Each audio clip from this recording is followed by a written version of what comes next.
Some of the insights that I can share about my background and my experience in academia is one that it's up and down. I'm Indigenous, and I'm also in the discipline of education. So when I did my PhD, I was the only Indigenous student in my faculty, and then I was the only Indigenous academic for many years in my space.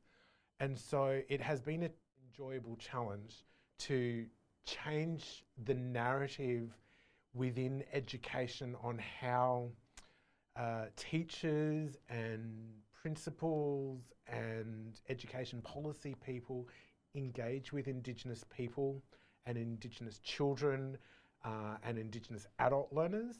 So I've really sometimes got really frustrated in within the discipline, but I've also had a lot of support from the discipline in changing what our practices are in Australia as it pertains to Indigenous people. So that's been challenging, but also good. Nothing has ever been dull. So if I could sum up my experience in academia in a short phrase, it's like a roller coaster. It's up and down, but it's always interesting. My work with the Relational Insights Data Lab has been really interesting.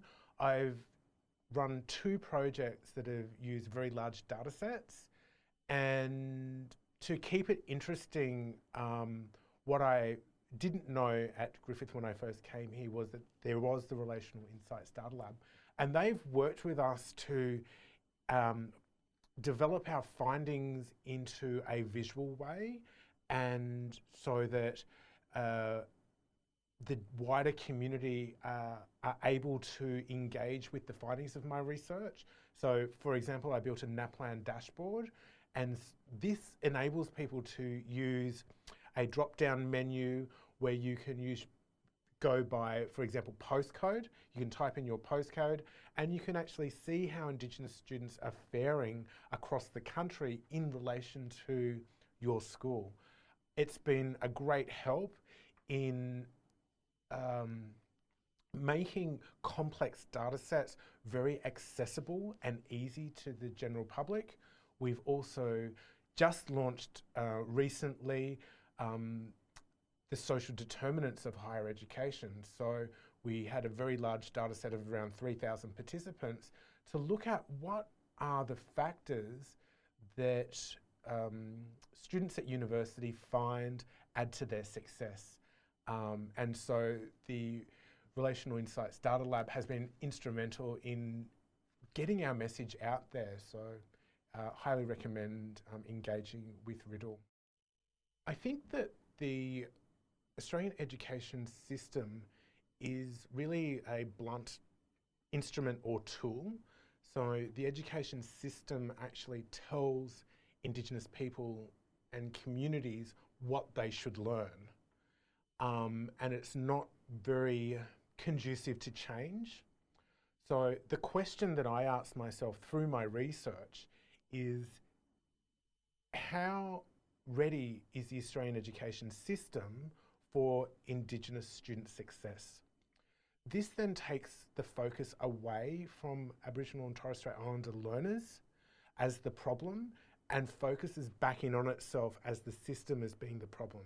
And the system encompasses teacher education, teacher professional development, education administration, and policy. So there hasn't really been a lot of reform to the Australian education system in relation to Aboriginal and Torres Strait Islander learners and communities.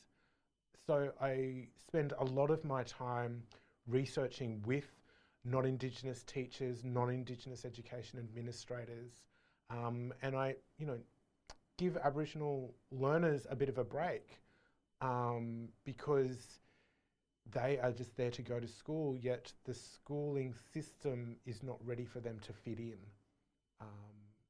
to succeed. I think that if the system stopped perceiving Indigenous students from a deficit perspective, I certainly would believe that Indigenous students and families and communities would be much more comfortable sending their children to school. We can actually feel what it's like when a system looks at you differently and they treat you differently. And this comes back to being an educator, of having a safe learning environment, that if it's a safe learning environment, people will come to and want to learn. So I think that if we stopped having these deficit narratives of Indigenous peoples as being hard to learn, or all of these, the sometimes racist tropes that are out there, I think engagement will change.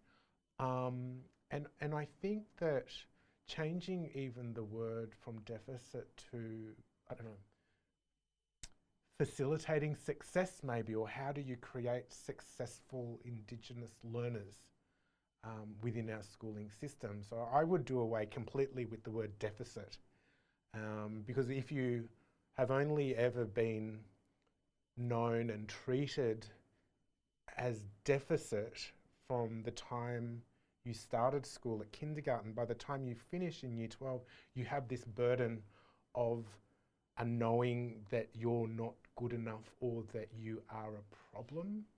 So I think if we change that narrative, our students who are Indigenous or Aboriginal and Torres Strait Islanders will actually flourish in schools, and we will see excellence in education. The greatest satisfaction or joy that I get from my work is working with my PhD students and master's students who are really keen practitioners who have stepped out of the classroom and actually wanted to make change through research. So that gives me a lot of joy, working with them on their own projects and from the beginning to the end, and I guess seeing their joy when they become doctors. I also get a lot of joy with working with classroom teachers and working with them, and when the light bulb goes on, they say, oh, this actually isn't hard. I already knew how to do this, and you just gave me a different perspective.